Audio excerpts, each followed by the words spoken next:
won a lot of football games here in the last 4 years. But now you have an opportunity to watch them as they go to the next step in their life, whether it's off the field or on the field. And it's just a great example of those opportunities that present themselves when you come here. So you talking to Coach Tomlin, you trying to give him a little nudge with what to do with their first-round pick? No. I've known Coach for a little bit, and good man, good guy. Just enjoy talking to him. What kind of pro do you expect Darquez to be, though? I think he's going to be the type of guy that is going to be around for a long time. He's extremely disciplined. He's got great intangibles, So it's the off the field things, just the things about the discipline and the makeup that he has as a person that are going to really present him as a number one pick. I would think. Because there's certain guys that can run fast, they can play the ball and those type of things, but can you continue to get better? And he's the type of player that always is never satisfied. He's extremely competitive, and I think that's what makes him unique. There was a time before you arrived here where NFL teams did not make Michigan State a pro day destination. All 32 teams are here, several guys looking to get drafted. Are you able to step back? I know you're humble, but are you able to step back and realize how far you've brought this program, Mark? Well, I think first of all, to answer that question, I think when you win, good things happen to you. If you're being successful, then other things are going to follow you. So this is a springboard to that. This is an opportunity for our guys to have a look at the next step. When you win and you show yourself you're a 13-1 team and you go to the Rose Bowl and you do the things, you're a Big Ten champion, you do that with players. And I think there's an interest from the people that are the next level. If you were doing a great job in School of Business here, then you're going to have opportunities outside, and it's the same thing here. How gratifying is it to get the feedback from these guys, these scouts and managers, general managers, that your guys are prepared for this moment and beyond, better than?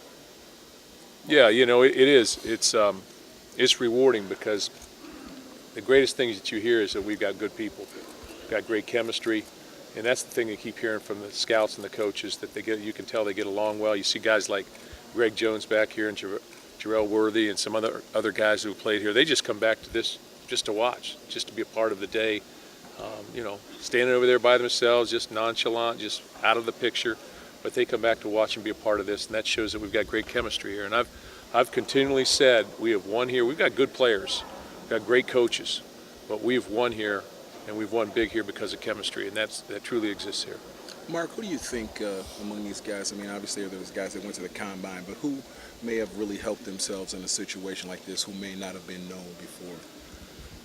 Well, I think you got a guy like Benny Fowler's, looks like he's run very well, but I know he went to the combine, but initially he was not invited to the combine and then got the senior invite, and that, prompted him to go to the combine. But you've got guys like Dantonio Allen, who's raised a couple eyebrows here, I think, and Kyler Ellsworth, I think he vertical 37 or something like that in there. So you've got a lot of guys here, and I was just talking to Coach Tomlin, and as you said, and he knows all of our guys. He's talking about Shaker Heights, where Henry Conway went to high school, so he knows all of our guys. There's a reason that they know him. And I think that speaks volumes in terms of the program, and those are good things. Good thing. So this will be like a really good thing for a guy like a Conway who maybe slipped under the radar for some guys. Yeah, it would be a good thing for he knows where Henry's from, but you got guys like Blake Treadwell here, who, although he can't work out, he's going to have opportunities, and Dan France and Fofanoti, and you got some other guys on that didn't go to the combine. You got the guys who've gone to the combine and have already done this stuff, but you got some other guys, and Dantonio Allen, I would think, is a guy. How much? Can you talk a little bit about Denard's on the field ability and what you've always liked about it? Great balance, great hands, great toughness, great tackling ability, excellent ball skills. In high school, he could play any position, any skill position on the field. It was at track times, he was second in the 100-meter dash in the state of Georgia as a senior out of high school. So he's a guy that's got, he weighs 195 pounds. So he's a guy that's got a lot of tangible things that you can touch. He's a good jumper. He's got great timing. So there's a lot of things that you can measure. And then you got the intangible things that I think takes him farther. Mark, you're always a coach. What do you tell your guys before a day like today? Got to relax. You've got to be confident. I think that's big. When you're playing in the Rose Bowl or you're playing in a big football game, you've got to relax and play through the situation. You've got to rise to the occasion, and And this is another example of that. You've got to rise to the occasion and step out there and when all eyes are on you, and be the man. Mark, you are a guy who does a lot with motivation. You look around and see a bunch of young players watching. And I just heard Damien, "Ooh, that's Mike Tomlin." And I mean, Yeah. this helps motivate too, doesn't it? With spring ball coming, hey, you guys saw all 32 teams will show up and watch. Yeah, it does. It's a statement to our players that you do well here. You prepare yourself. At 5:30 this morning, we had our winter workout for today, and you prepare yourself, get yourself ready. You play well. There's going to be opportunities beyond, and I think that's in every aspect of your life, educationally, socially, and athletically as well. Does Dantonio personify that chip on the shoulder mentality that you guys have become kind of famous for? Well, there's no question that he's a guy that flew under the radar a little bit, maybe. He had a lot of offers out of high school. He's a 4-star recruit, very well known in the state of Ohio, but he's always come and played with an attitude and a chip on his shoulder, and I think that's the case. But I think you have to have that. The message here is you better overachieve if you come here. I don't care what level of player you are. You need to overachieve and get better, and I think he's done that. How much stock can you put into the star ranking? I mean, a guy like Darquez only had 2 stars coming out of high school compared to Nichols that had 4. I think it's pretty well documented that you come in one way and you go out the other. Come as a lamb, go out as a lion, I guess.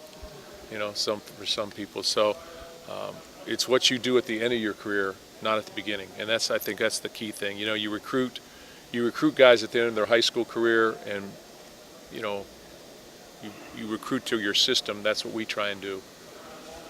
So we're looking for a football player. We're not looking for a specific position. We're looking for a football player, and he may play other positions or he may play across the board.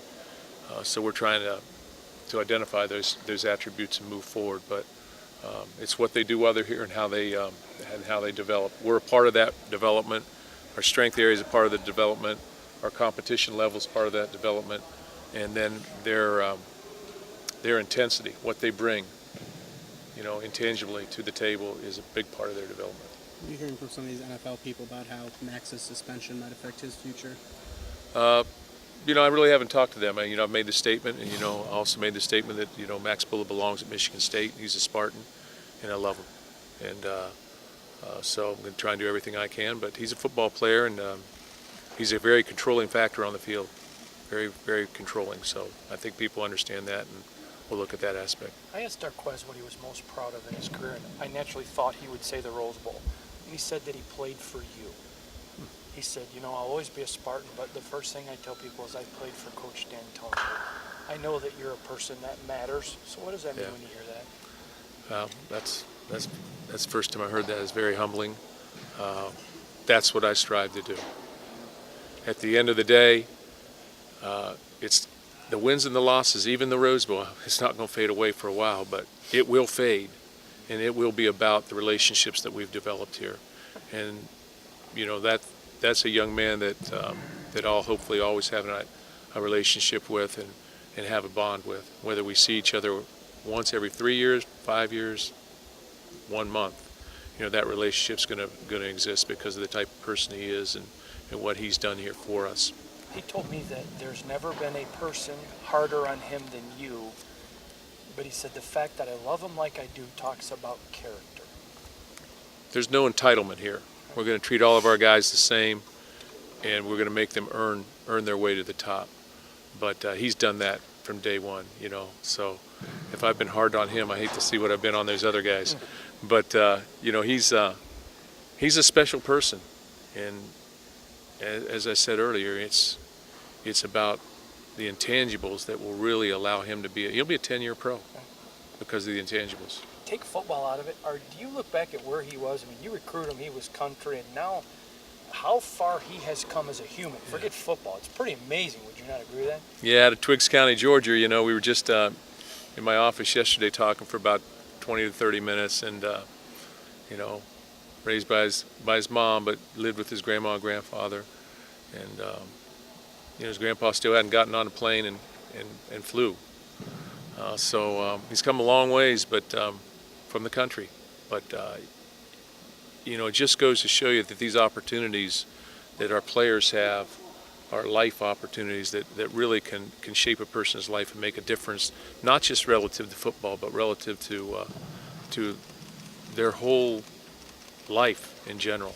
And it's amazing that, college football, college education, and those type of things can shape a person. How did any feedback on Andrew, what he may be able to do for himself? I really don't. I let the scouts come in. They talk. I don't sit there and talk to them too much. They're about their business. But I think Andrew Maxwell has an opportunity. He's a guy that's got a great feel for football. Played a lot of football here for us. He does a great job in the huddle. He's got a great arm. He'll have a chance to impress people out here today. And he's going to throw the ball extremely well. Can you talk about how Darquez became on the radar? Where'd you learn?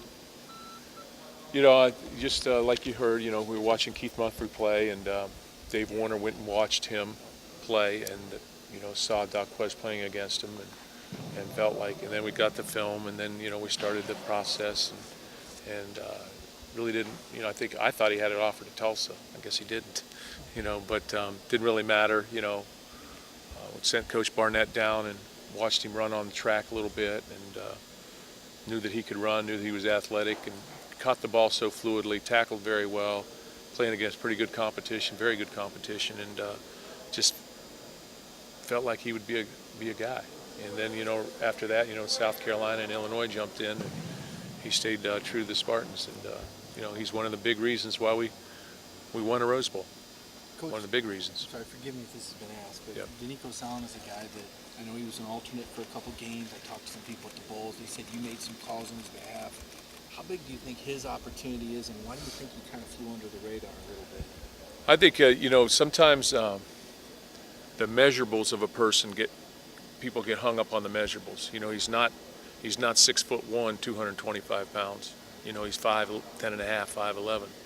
But that guy can, and I think Coach Tomlin just said it over there. There's a whole bunch of guys in the NFL playing linebacker, and they look like the guys that they're tackling. They look like running backs. That's what he looks like. He looks like a tailback, and they're tackling guys like that.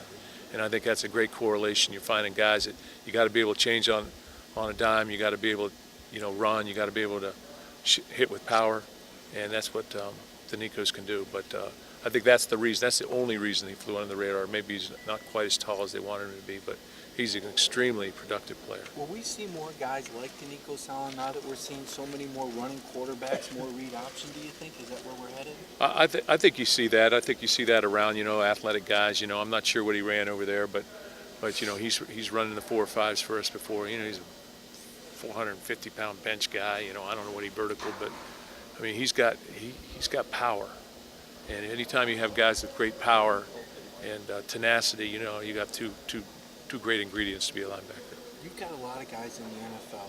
How important is it, do you think, for the program's recruiting to continue to put guys in the NFL? You've obviously proven you can win the league and win on the field, but advancing guys to the league. I think it's important, but I think it's more important that we put guys in the NFL to the longevity of this program in terms of wins and losses. If you're putting guys in the NFL, it means that you got good players. And, usually winning follows that. I think it's a pathway towards young people looking at our program and saying, hey, I can get there. But I would also say across the nation, hey, they're going to find you. If you're good enough, they're going to find you. I think the thing here is they understand that you're going to play in a market where, in a program that has mass media, so there's a lot of media attention, great crowds. You have to play in front of big crowds, have to play in a great league, play against national type competition. So they're going to play at the highest level of football, which makes a statement. When we recruit people, I always ask our coaches what type of competition do they play against. And I would say it's probably the same for the NFL. You're looking at the best competition. I haven't had a chance to ask you since the article came out making you and Tom Izzo the #1 coaching tandem in the country, but when you see that, how does that make you feel, and what does it say about the program and where it's at? We've won a lot of football games, but I guess that's a nice thing to say. You got to prove it every year, though. So, got to prove it every year. But very close to Coach Izzo, and what he's done here has been no short of phenomenal. And to follow up, Athlon ranked the Michigan State football coaching job today as the 6th best job in the Big Ten in terms of how hard it is to win or easy it is to win. You've obviously made it a better position. How has that happened where it's climbed even up to number 6 from where it was? We have players here who believe in themselves. You know, I think we have a environment where our players can be productive and they can thrive and they get better, they develop. And I think they feed off each other. I've said over and over, we've won here because of chemistry. We've got good people here that are striving to be the best. And right now, there's a culture of confidence here, not just a culture of winning, but there's a culture of confidence.